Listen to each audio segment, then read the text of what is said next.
La justicia abre la puerta a que la prestación por maternidad esté exenta del pago de IRPF. El TSJ de Madrid ha dado la razón a una contribuyente que reclamaba a Hacienda los más de 3.000 euros que había pagado. Esta resolución no sienta jurisprudencia, pero está animando a reclamar. Hoy te explicamos si tú puedes hacerlo. Y nos seguimos fijando en este programa en los perfiles profesionales más demandados. Hacen falta carpinteros y en esta escuela de León los forman. Es un oficio en auge hoy, nos aseguran, y lo será todavía más en el futuro porque es un oficio respetuoso con el medio ambiente. Trabajamos con materiales que son totalmente sostenibles, tal y como está el mundo, esto va a ser sí o sí, queramos o no, y es necesario tener una generación de relevo y es necesario formar a gente en todas estas materias, ¿no? Buenas noches, ya lo han visto, llegamos cargados de temas en este martes festivo y además damos uno más. Estamos en el mes de la Navidad, periodo de nuevas contrataciones y también de vacaciones. Por eso esta noche nos vamos a preguntar qué se puede y no se puede hacer cuando estamos de baja. Podemos salir a la calle, viajar, etc. Además, a nuestro asesor laboral le vamos a dar esta noche más tiempo, porque han surgido muchas cuestiones de interés, incluida la subida del salario mínimo interprofesional. Pero mejor vamos por partes.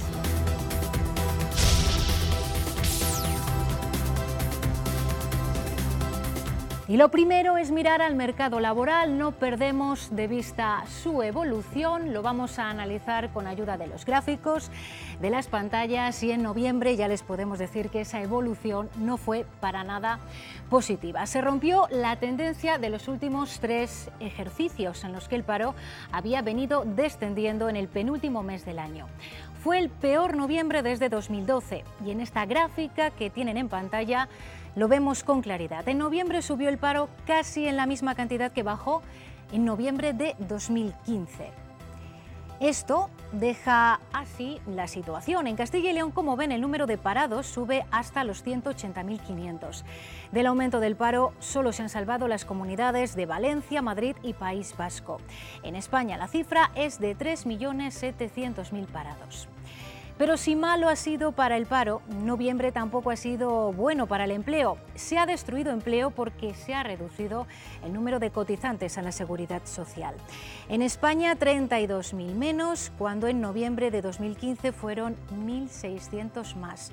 Y descenso también en el caso de Castilla y León, 11.000 afiliados menos. Han caído sobre todo en líneas generales en el sector de la hostelería y también en la agricultura, por el final de la temporada de vendimia. Y hasta aquí la radiografía de noviembre. También hay que decir es un mes de transición entre lo que ha sido la campaña de verano y la de Navidad y por eso será importante ver lo que sucede este mes de diciembre.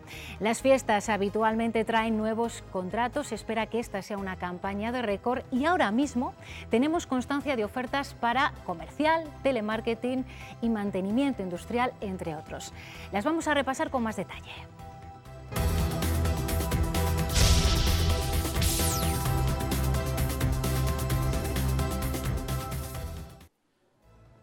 Desde ADECO, empresa líder en el sector de la gestión de recursos humanos y la selección de personal, estamos en este momento acometiendo procesos de selección de perfiles muy diversos. Fundamentalmente buscamos profesionales de mantenimiento industrial para las empresas con conocimientos en mantenimiento correctivo, en mantenimiento preventivo, formación en hidráulica y neumática. Se ofrecen posiciones con estabilidad y con mucha posibilidad de permanencia a posteriori en la empresa contratados. También estamos buscando profesionales de la venta telefónica, de call center, tanto en su parte de emisión de llamadas como en la parte de recepción. Este tipo de perfil lo que se requiere es una clara actitud y orientación hacia el cliente para potenciar la venta de los diferentes productos. También estamos buscando y haciendo proceso de selección de perfiles orientados a banca, lo que es auxiliar de caja, con experiencia en el sector y con posibilidad de permanencia en la compañía. En otro orden de cosas, sobre todo por la época que llega ahora de campaña de Navidad, buscaremos profesionales para trabajar en diferentes sectores de la industria, fundamentalmente la parte de automoción y la parte de alimentación. En Automotive tenemos el foco más puesto en profesionales de pintura que tengan experiencia en lo que es reparación de vehículo y que tengan capacidad para dilatar sus contratos más allá de lo que pueda ser el mes de enero. En la parte del sector de alimentación va muy focalizado al incremento que se va a producir en la campaña de Navidad. Buscaremos profesionales para producir en las líneas de actividad de las empresas, carretilleros para sus almacenes, operarios del sector logístico para ayudar en la distribución de los mismos.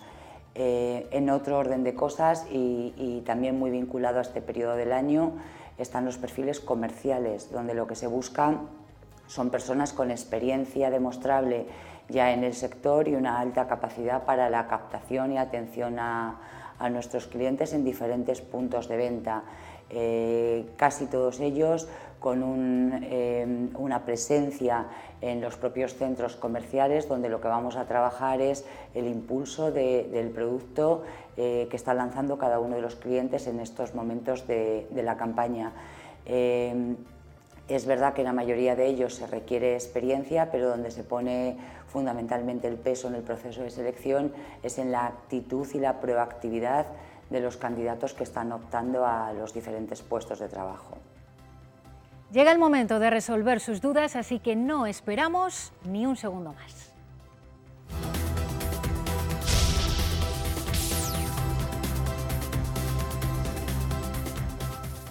Hoy, porque la actualidad y también sus preguntas nos lo demandan, vamos a dar más tiempo a la sección de Francisco Ferreira, nuestro asesor laboral que ya está aquí sentado. Francisco, buenas noches. Buenas noches. ¿Cuántas Alejandra, cosas, eh? ¿Cuántas cosas derecho, en este mes? El derecho se mueve muchísimo, el derecho laboral y social se mueve muchísimo. Bueno, si te parece, vamos a ir directamente al grano y vamos a empezar por algo que es noticia, está de plena actualidad. Gobierno y Partido Socialista cerraban la semana pasada un acuerdo para subir el salario mínimo interprofesional un 8%, que es la mayor subida que nos hemos cansado de escuchar de los últimos 30 años. Sí, es verdad, pasa de 655 euros a 707 euros. Entonces, claro, todos los sectores que no estén regulados por un convenio colectivo, eso es lo que va a marcar el salario de esas personas. Entonces, bueno, es importante. Es verdad que es deseable que siga aumentando, es verdad que bueno, se está pidiendo que fueran incluso 800 euros, que el 2020 a lo mejor sean 1.000 euros, bueno, pero es un avance para la gente que depende de estos salarios, pues hombre, yo creo que se pasa un poco la barrera psicológica de 600 a 700, entonces yo creo que es una subida, es una noticia agradable para la gente que trabaja. Alejandra. Entonces esos 52 euros al mes más no los vamos a notar todos, entiendo. No, eso es el salario mínimo interprofesional. Otra cosa son los convenios colectivos. No tiene Está bien hacer la aclaración. Efectivamente, puede haber convenios colectivos que tengan referencias en algo al salario mínimo interprofesional, entonces podrán tener subidas si hay referencias a eso, pero si los convenios ya están pactados, hay convenios que puede que el salario base sea el que sea, más otros complementos que normalmente aumentan más que lo que es el salario mínimo interprofesional. Por lo tanto, entiendo yo que es el salario mínimo interprofesional como índice para las personas que no tienen en principio convenio colectivo o convenios que se refieran para algo al salario mínimo. De subir el salario mínimo se ha hablado en muchas ocasiones, muchos partidos políticos lo han demandado, pero antes de que el Parlamento quedara con esta configuración, se daba el argumento, la justificación de que a lo mejor no nos lo podíamos permitir. Yo te pregunto ahora, ¿nos lo podemos permitir? Yo tampoco entiendo muy bien eso de no nos lo podemos permitir, y entonces todas las personas que están a convenio colectivo no nos lo podemos permitir. O sea, yo tampoco entiendo que esto sea así del todo. O hay que esperar un poco a ver, también se decía, la evolución de la economía. Bueno, vamos a irlo viendo, pero también vamos a ver, Alejandra, también ese salario del coste de vida que hay, la forma de vivir que tenemos, vamos a preguntarnos esos 655 euros brutos o 707 brutos en jornadas de 40 horas semanales. ¿Es un buen salario? ¿Es un salario digno para vivir? Por eso, en fin, es deseable que nos vayamos a salarios mínimos como ocurre en Europa, que son bastante más altos. Si entró el euro, si nosotros nos hemos acostumbrado a los temas europeos, también el salario tendrá que ir viendo un poco cómo es en Europa, en otros países, que es bastante más alto que en España. Bueno, y otro asunto que también está de plena actualidad y yo sé que a muchas espectadoras sobre todo les puede interesar. Esa sentencia del Tribunal Superior de Justicia de Madrid que daba la razón a una mujer que reclamaba a Hacienda, creo que en el entorno de unos 3.000 euros por lo que había pagado en la declaración de la renta por la prestación por maternidad. Ahí has estado muy bien cuando has dicho que no es jurisprudencia. Sí, claro, es que Vamos eso es la a primera aclarar las advertencia cosas. que ha hecho Hacienda, ¿no? Porque Enseguida yo sale a he decir que no oído, sienta efectivamente, gente que ha jurisprudencia. dicho esto es jurisprudencia. Eso no es jurisprudencia. Claro, sí entiendo yo que ocurre que en el entorno de Madrid, quien tenga ese problema, si el Tribunal Superior de Justicia de Madrid ha dicho eso, quien tenga ese problema y en Madrid vaya a un juzgado, vaya al Tribunal Superior de Justicia, le van a tener que dar la razón. Pero fijémonos, por ejemplo, en Castilla y León. En Castilla y León tenemos dos salas de lo contencioso administrativo, Burgos y Valladolid. Puede que esto llegue a estas salas, puede ocurrir que difieran en lo que ha dicho el Tribunal Superior de Justicia de Madrid, puede ocurrir como a veces ha ocurrido que Valladolid diga una cosa y Burgos diga otra. Otra diferente. O sea, todo esto puede pasar también, ¿eh? Entonces, este tema, claro, el arrancar con esto es una solicitud que hará la persona diciendo que conforme a esa sentencia que conoce, decir la Hacienda desde el año 2012, estamos en el 16, 12, 13, 14, 15, oiga, mire, esto no es salario, revíseme la declaración y cuál es la parte que me corresponde o no me corresponde. Claro, ¿qué va a decir Hacienda? No lo sabemos. Imaginemos que Hacienda va a decir que no. Entonces, claro, uno va a tener que hacer una reclamación económico-administrativa. Entonces ya empieza el primer problema. Es decir, claro, o sea, ¿sabemos hacer una reclamación económico-administrativa? Eso te iba a decir, porque una de las preguntas que la Sí. gente nos ha trasladado Sí. para que intentemos trasladártela a ti es ¿qué es lo que cabe hacer? O sea, si Claro. tú ahora Bueno, te estás planteando reclamar, sí, ¿cómo tienes que proceder? En principio un escrito diciendo Sí. a la Hacienda lo que estamos hablando. Yo en tal año he tenido... A partir de 2012. Sí, a partir de 2012, claro, la gente del 2012 le queda este mes. Yo también aconsejaría que la gente que tuviera 2013 o años adelante, yo esperaría un poco a ver qué evolución va a haber, qué sentencia va a haber o qué va a hacer Hacienda. Ya. Pero ya para el 2012 hay una prisa, porque en unos días el 2012 Finaliza se va a el ir. año.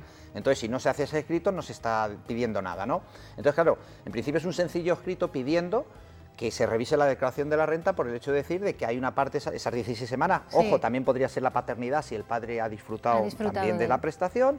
Oiga, mire, que no se me considere salario en base a esta sentencia, que se me recalcule mi declaración de la renta, a ver qué es lo que sale. Sí, sí. También hay que tener cuidado en una cosa, Alejandra, en que vamos a pensar que la declaración que hemos hecho la hicimos muy bien, Ya, porque porque entiendo a que lo Hacienda mejor- no la va a revisar. Claro, que a lo Entonces, mejor nos pueden cuidado, encontrar otra cosilla cuidado por con ese querer tema. reclamar Es esto. decir, yo ya. también ahí advertiría de que vamos a personas, bueno, normales, y yo quiero pensar que todo el mundo hace bien las declaraciones de la renta, pero creo que me estás entendiendo. No, sí, Es sí, desde decir, luego, luego desde luego. Hacienda me va a revisar todo, entonces en principio una declaración que esté inmaculada, Sí, es sí. decir, que esté correctísima, y yo pido eso. Pero ¿qué ocurre? Si Hacienda me dice que no, entonces me va a derivar a una reclamación económico-administrativa. Sí. Entonces, ¿la voy a saber hacer yo? ¿Tengo que buscar a un asesor fiscal para que me la haga? Y eso ya me va a costar ¿Qué me va a dinero. cobrar? Es claro. ¿O me acerco yo al organismo a que me digan cómo hago una reclamación administrativa y que me asista el funcionario X al ciudadano para indicarme cómo se hace? Tampoco es tan difícil, ¿eh? Ya. Un escrito con alegaciones, Bueno, pero que ya fundamentos. supone meterte en Pero papeleo claro, hay y gente, en- a mí me parece muy fácil, pero yo entiendo que haya Claro. gente que decir cómo hago yo un escrito, donde lo presento y que ya las cosas se compliquen. Y- Pero aún la cosa se complica más, Alejandra, Vaya. porque imaginemos que la reclamación administrativa, el Tribunal Económico Administrativo te dice que no te da la razón. Ya. Y te deriva al Tribunal Superior de Justicia de Castilla y León en este caso, porque Ya. nosotros estamos en Castilla y León.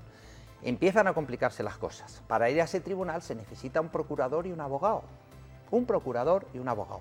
Estarás conmigo que ese procurador y ese abogado, si van a hacer un trabajo, tienen que cobrar. Sí, sí, desde luego. que Las al cosas se final- nos siguen complicando. Por lo tanto, también habría que ver la persona, el decir esto que me reporta. Claro. Eso, porque ¿dónde se puede mirar lo que en teoría En podríamos principio reclamar sería a muy Hacienda? sencillo. Quien se haya hecho la declaración de la renta, Sí, volvería a meterse en la declaración, Sí. quitaría la parte esa como salario, lo excluye, Lo del- excluye. del salario Sí, percibido, sí, sí. el programa te recalcula la declaración y te va a salir lo que hay. claro. Y ahí tú ves cuánto es. ¿Cuánto es? Pero claro, imaginemos que estamos hablando de 600 euros, de 700, 1000, bueno, vamos a ver cada uno lo que puede hacer. Sí, y uno sí, empieza sí. a calcular, ¿y qué me puede cobrar un procurador? Claro. ¿Y qué me puede ¿Y cobrar qué me puede cobrar, un abogado? Francisco? ¿Qué me puede cobrar un Bueno, procurador o los yo costes? no lo sé, no quiero... ahora por los problemas de competencia Ya. realmente es un tema que no es para dar datos, en decir que cobra un abogado. Nosotros ahora, por ejemplo, ya los abogados hay una libertad, Ya. no hay ya nada tasado. Los criterios de minutación están para la jura de cuentas y tasación de costas. No hay un decir, hay unas tablas que un abogado tiene que cobrar esto, hay una libertad de cobrar. Claro, Pero vamos claro, a pensar claro. qué va a cobrar un profesional por hacer eso.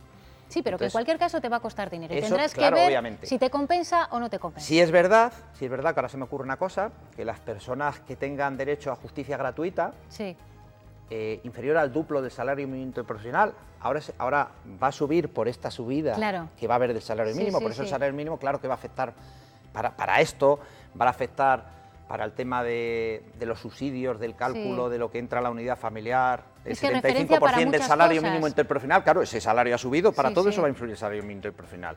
Entonces, tendríamos ahí también ese tipo de valoraciones, de quien tenga derecho a la justicia gratuita, que no llegará a eso, sí podría ir al colegio de abogados Sí, sí. correspondiente de nuestras Sí, sí. provincias, de nuestras ciudades, a pedir un abogado de oficio. En ese caso, litigaría con justicia gratuita, Sí, sí. no tendría que pagar procurador, no tendría que pagar abogado.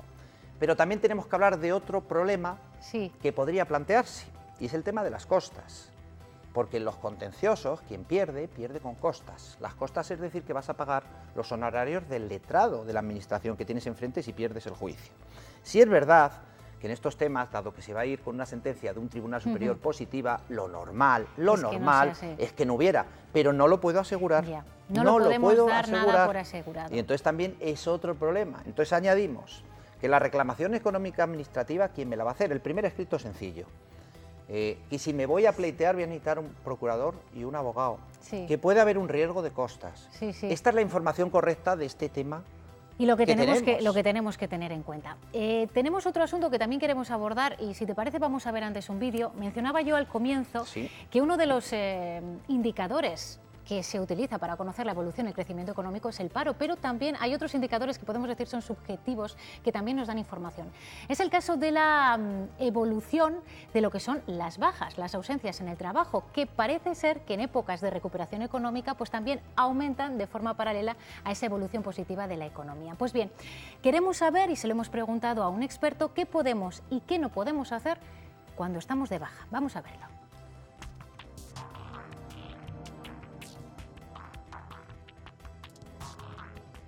El paciente debe someterse al tratamiento que le hace el médico y, por lo tanto, la patología es la que dictará si el paciente puede salir o no a la calle o debe permanecer. Por ejemplo, un trabajador que padezca una neumonía bacteriana pues debe permanecer en su casa y debe estar ingresado, evidentemente, mientras que pues, un trabajador que tenga una lumbalgia pues no podrá salir a correr, no podrá jugar al pádel, sin embargo, pues perfectamente podría salir pues a pasear, incluso puede ser bastante recomendable que salga a pasear.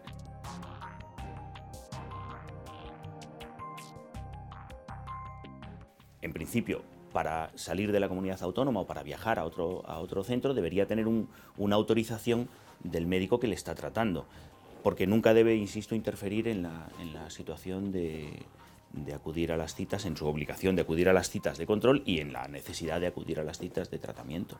Si no acudiese por una razón justificada, desde luego seguiría recibiendo la prestación, pero si no acude a las citas, el paciente se le puede suspender cautelarmente la prestación.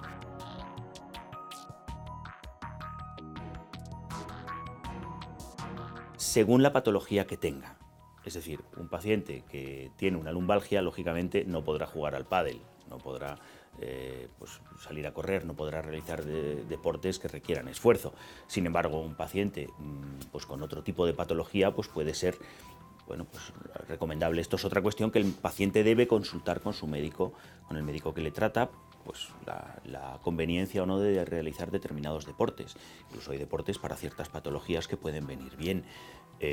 Pues no sé, patologías por ejemplo, una patología de rodilla, realizar bicicleta puede ser conveniente, incluso el fisioterapeuta le puede recomendar hacerlo.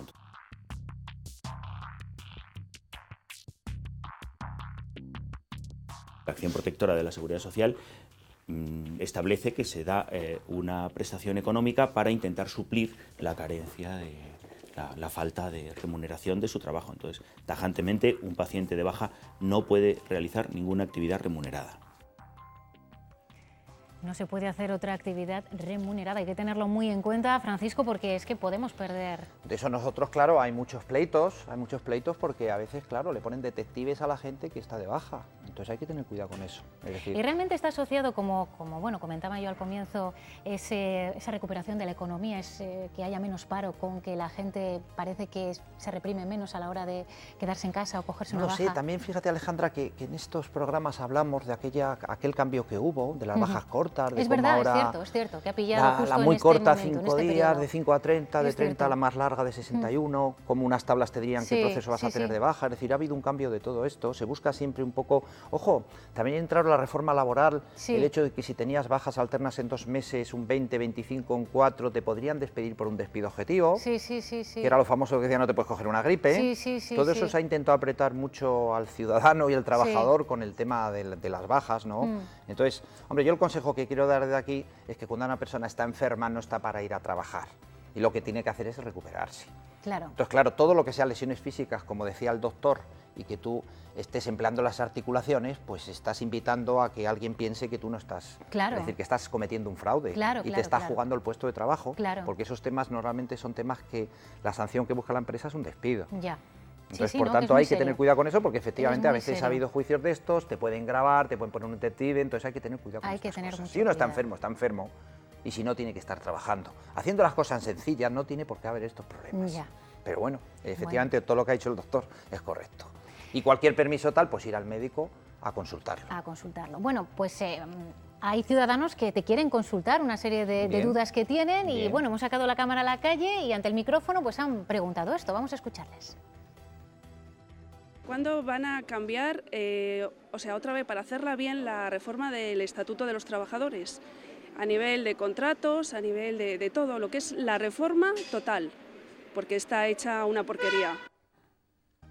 Vaya pregunta, Alejandra, vaya pregunta. Te ponen en cada tesitura. Vaya pregunta, porque mira, el Estatuto de los Trabajadores del año 80, año 94-95, hubo una reforma laboral, ya se perdieron muchísimos derechos. Vinieron las modificaciones sustanciales, movilidades geográficas, procedimientos que ahora a base de dinero el empresario en un momento dado hace lo que, llámese lo que él entiende organizativamente. Antiguamente si iba a las oficinas de trabajo era más complicado. Reforma laboral del 2010, el despido objetivo se hace más aliviado para el empresario. La del 12, que hemos comentado aquí, que hemos vivido aquí. En directo. El despido de 45 a 33 días, es decir, el futuro que hay económico, por desgracia de lo que dice la televidente, no es precisamente que se vaya a hacer un estatuto de los trabajadores para dar más derechos a los trabajadores. Por lo tanto, ¿cuándo se va a hacer un estatuto? Pues sería deseable, pero hoy por hoy yo no veo que eso vaya a ser así. Por lo tanto, claro que habría que pelear y luchar porque volvieran derechos que se quitaron del estatuto y que se ha llevado demasiado la negociación colectiva. Entonces, claro, hay muchas empresas, las grandes empresas, donde los sindicatos son fuertes, pero claro, la empresa pequeña es más complicado si no hay una regulación, una buena regulación que proteja al trabajador, porque al fin y al cabo, además se ha potenciado los convenios de empresa por encima de los autonómicos y nacionales, por lo tanto, le diría al televidente que ojalá, que es una cosa deseable. Bueno, hay que estar a la expectativa, porque hay que seguir estamos luchando, en una legislatura hay que seguir intentándolo, especial, porque haya las mejores condiciones para los trabajadores, que yo siempre entiendo que las mejores condiciones para los trabajadores, la subida del salario mínimo, la subida de los salarios, para mí incentivan el consumo y eso hace que haya más trabajo, que haya más empleo, es lo que yo creo. Bueno, vamos a ver si nos da tiempo a una última pregunta. Correcto. Vamos a escuchar. Mi pregunta es, si yo me quiero jubilar a los 61 años en un periodo en el cual yo he estado anteriormente parada, ¿con qué porcentaje me quedaría?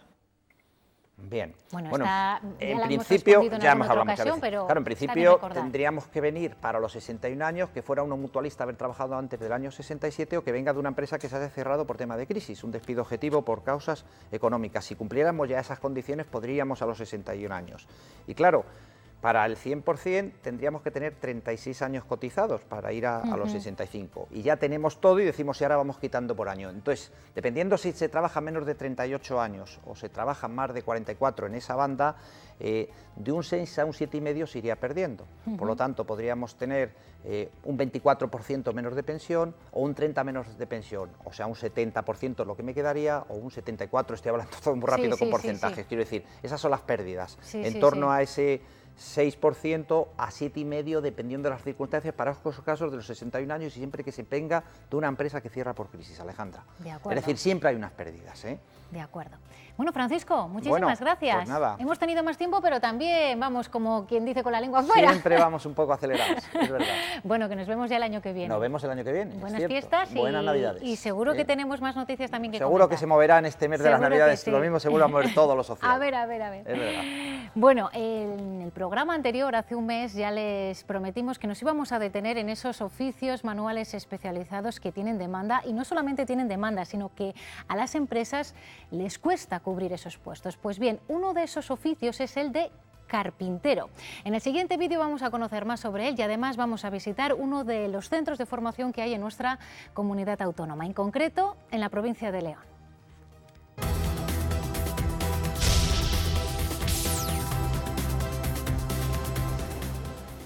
Cortar, lijar o tallar son solo algunas de las tareas propias de un carpintero. En esta escuela de León llevan 30 años enseñando el oficio.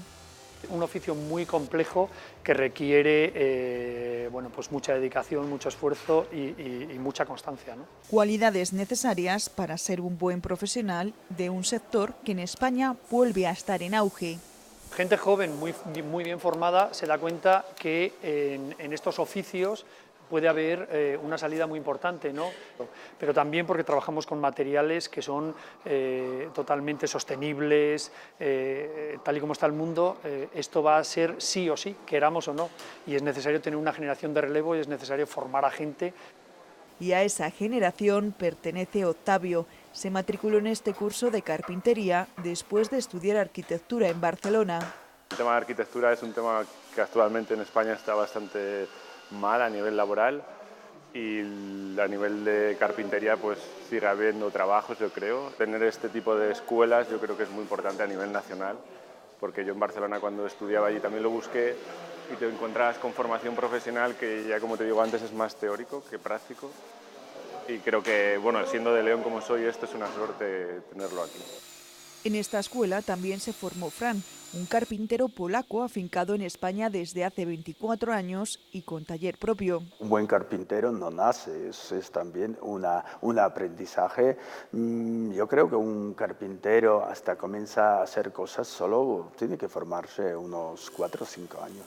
Aunque es un sector donde las grandes superficies han ganado terreno a la mano de obra artesana, asegura que hay hueco en el mercado. Olvidamos que siempre en nuestra casa existía elementos de madera. Por una parte sí que nos ha hecho un poco de daño las grandes superficies, pero por otra parte también gente se da cuenta lo que es una buena mesa bien construida, una buena puerta. Entonces, claro, también comprando y comparando se nota la diferencia.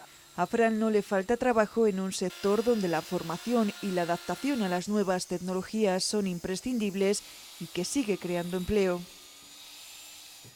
No hemos saludado a Monse Martínez en toda la noche, así que nos vamos a acercar hasta la redacción para ver qué cursos de formación están abiertos ahora mismo. Monse, cuando quieras, buenas noches. Hola, ¿qué tal? Buenas noches. Un curso de formación se basa siempre en una parte teórica, pero sobre todo en unas buenas prácticas que ponga al alumno en contacto con el mundo laboral. Cada vez son más los cursos de formación que llegan hasta nuestras manos. Hoy les hemos hecho una selección con los que nos han parecido más interesantes. Todos ellos se cursan en Castilla y León. Se los mostramos.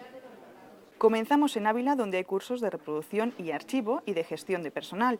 En Burgos se oferta formación de gestor de proyectos de automoción y también de recursos turísticos naturales. En León, de automatismos en procesos industriales y de cuidador de educación infantil. Nos vamos hasta Palencia, donde hay cursos de formación en auxiliar de veterinaria y también en tecnologías de la información en la empresa. En Salamanca, si están interesados en cursos, se ofertan en gestión de llamadas de teleasistencia y en transporte sanitario. En Segovia hay uno de confección y publicación de páginas web y otro en preparación de pedidos. Vemos ahora los ofertados en Soria. Hay uno en agente inmobiliario y otro en protocolo institucional. En Valladolid se pueden formar en auxiliar de servicios administrativos y también en diseño editorial. Y por último en Zamora, donde hay un curso en soldadura y otro en diseño gráfico. Estos son tan solo 18 cursos que ustedes pueden hacer en Castilla y León, pero hay muchos más. Si quieren conocerlos, solo tienen que visitar nuestra página web www.rtvcil.es dentro del canal Empleate. Gracias, Monse, para ver esas ofertas, esos cursos y por si quieren volver a ver el programa, ya lo saben, tienen que visitar la página web. Nosotros hemos terminado aquí, regresamos ya en 2017, en concreto el martes 10 de enero, estamos de vuelta. Hasta entonces, que tengan unos felices días y muchísima suerte. Hasta luego.